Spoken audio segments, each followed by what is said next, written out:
we have the Nivea and the Baby Lips of Maybelline. Why? This is for daytime and this is for nighttime. This is 112 pesos and this is 99. Tanong ka na. Para saan yan? Ha?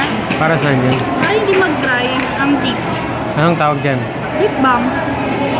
Pwede ba yan sa ano? Sa lalaki? Sa lalaki. Pwede.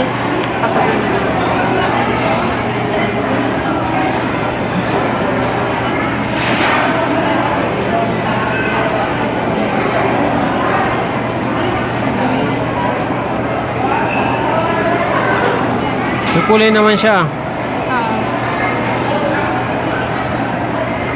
Red na red siya. Red na red.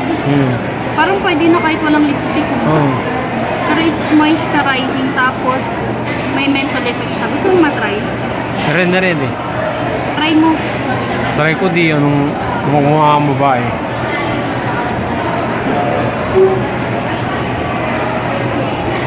Tapos yung isa, ito. Ito, pwede ito sa'yo.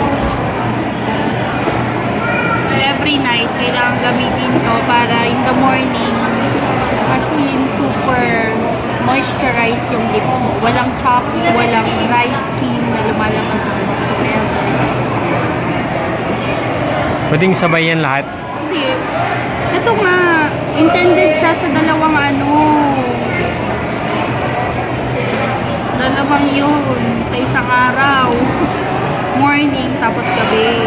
Kaya nga walang kulay sa gabi kasi nga, you're going to sleep. Why do you need color? Anong lasa niyan? Sa morning, kailangan mo, syempre, you're Anong going lasa out, niyan? you're going to teach. Ito, lasa? Walang lasa. At saka pala, another thing, kaya ito yung binili ko. Dati kasi Vaseline.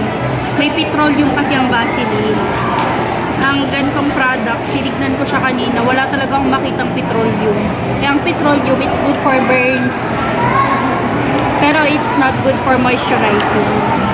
But these products are good for moisturizing. Kaya if ever man naputukan ka ng ganon dito, mantika, ganon, petroleum. Pero if we are going to Pwede yung petroleum na nabibili? Ha?